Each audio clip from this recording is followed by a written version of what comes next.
El imperio incaico fue el mayor reinado de América precolombina. Se denominó a su territorio como Tahuantinsuyo y al periodo de su dominio como Incario o Incanato. Fue formado en el subcontinente entre los siglos XV y XVI, como consecuencia del apogeo de la civilización inca. Sus inicios fueron en el año 1200. En su momento solo se estableció un dominio en el Cusco. Fue una era en la que el pueblo del Cusco consiguió ir doblegando con ayuda del esfuerzo militar a los pueblos colindantes para así crear un sistema económico que permitiera que el pueblo se expanda más y más por América del Sur. En 1438 es cuando conocemos al primer inca, Pachacútec. Él fue el primer monarca que poseyó un gran imperio. También lo dividió administrativamente para que sea más fácil el gobernato.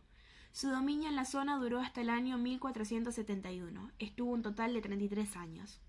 En 1471 ascendía al trono Tupac Yupanqui. Fue un emperador que consiguió grandes aportes militares, ampliando el imperio hacia el sur y colocando una frontera en el río Maule de Chile.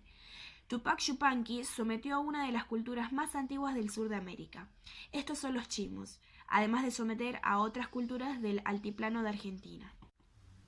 Por otro lado, el norte también sufrió el paso de las tropas incaicas hasta llegar a Quito. El reinado de Yupanqui duró hasta el año 1493.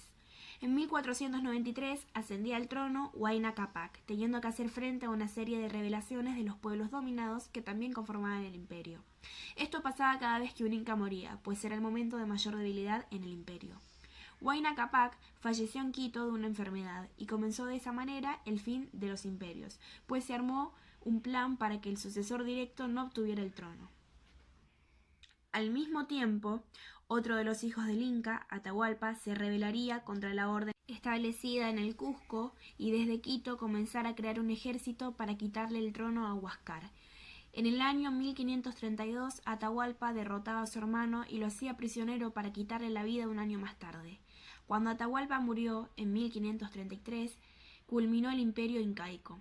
Varios incas rebeldes, conocidos como incas Vilcabamba, lucharon contra los españoles hasta el año 1572, cuando el último de ellos fue capturado y decapitado, Tupac Amaru I. La sociedad incaica. Los incas tenían diferentes clases sociales. Arriba de todo tenemos a la realeza, lo que conocemos como la familia real. Luego están los nobles. Se dividían en dos unidades: los nobles de sangre, que son parte de la familia inca, y los privilegiados, que son los que prestan sus servicios al inca. Mayormente son sacerdotes o altos jefes de la sociedad. Luego vienen los ayllus, que son las diferentes comunidades que había a lo largo de todo el imperio. El imperio los dividía en Atún Runa, que eran los campesinos que tributaban; los Mitimaes, que eran grupos obligados a marchar a las tierras recién conquistadas; los Yanaconas eran enviados a ir al Cusco para servir al Inca, mientras que otros eran obligados a formar las filas del ejército.